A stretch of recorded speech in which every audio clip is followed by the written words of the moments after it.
Hello बच्चों, let's read a given question. The question says assertion हमें given है to cross the river in minimum time man should swim in perpendicular to the direction of flow of river. Reason given है in this case along the perpendicular direction to river flow the component of velocity of man becomes maximum. Option A given है both assertion and reason are correct and reason is the correct explanation for assertion. Option B, both assertion and reason are correct but reason is not the correct explanation for assertion. Option C, assertion is correct but reason is incorrect. Option D, both assertion and reason are incorrect. So इस question का जो की concept we need to understand is the concept of relative motion in two dimension. So इसमें we have studied about the case of river man problem, right, river man problem, और there are various cases जो हमने पढ़ा है, river boat problem etcetera, और अलग अलग तरीके के इसको हम रिवर बोट प्रॉब्लम से भी कंपेयर कर सकते हैं, right. And we have studied different type of problem like rain man problem etcetera. ठीक है, तो वो सारे ही रिलेटिव मोशन टू डायमेंशन के केसेस है. सो यहाँ पे along with the question let's try to analyze the situation. Let's suppose ये हमारा रिवर फ्लो है, इस तरीके से रिवर फ्लो हो रहा है. ठीक है, this is the direction of river flow, that is we are. ठीक, अब इसकी हम मान लेते हैं विड्थ है डी. ठीक है, अब कोई पर्सन है, ही उसको स्ट्रेट यहाँ पे पहुंचना है, ये बी पॉइंट पे, ए से स्टार्ट कर रहा है, स्ट्रेट बी पॉइंट पे पहुंचना है. तो हम यहाँ पे ये देखेंगे कि उसे किस तरीके से स्विम करना चाहिए, बिकॉज हमें पता है कि रिवर का फ्लो भी उसे ट्रैक कराएगा. तो ही will start from somewhere like this, किसी एंगल थीटा पे वो स्टार्ट करेगा. So this is the velocity of man with respect to river. ठीक है, एट सम एंगल थीटा. तो यहाँ पे हम इसके अगर दो कंपोनेंट देख रहे हैं, इसके दो कंपोनेंट हम कर लें, तो एक कंपोनेंट हो जाएगा V M R, that is velocity of man with respect to river sine theta. एक कंपोनेंट हो जाएगा ऊपर की तरफ V M R cos theta. ठीक है, इस तरीके से.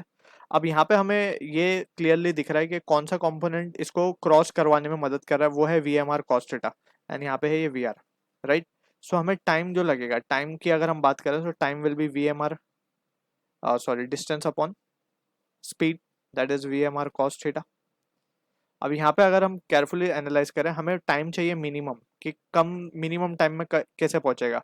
सो T becomes T minimum when हम देख सकते हैं cos theta will become maximum.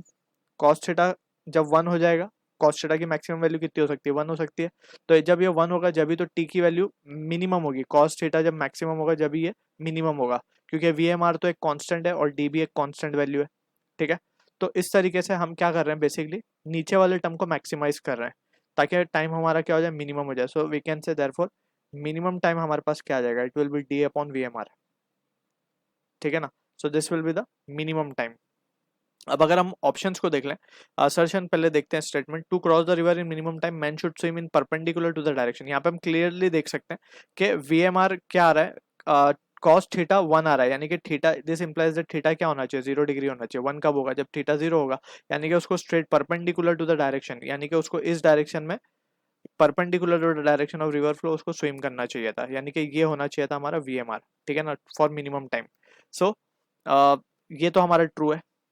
ठीक है, या फिर करेक्ट बोल सकते हैं. रीजन का देखा जाए, in this case along the perpendicular direction to river flow component of velocity becomes maximum. वही हमने किया है, कंपोनेंट ऑफ वेलोसिटी है ये. क्या है basically, component of velocity along perpendicular to the river flow, component of velocity perpendicular to river flow, या V R लिख सकते हैं हम इसको. ठीक है ना, तो ये बेसिकली वो उसी को हमने मैक्सिमाइज किया जब भी तो टाइम मिनिमम हुआ. सो ये भी ट्रू है, and this is the correct explanation for assertion. इसी की मदद से हमने असर्शन को प्रूव किया. So option A will be the correct answer for this. I hope you understood the solution. All the best.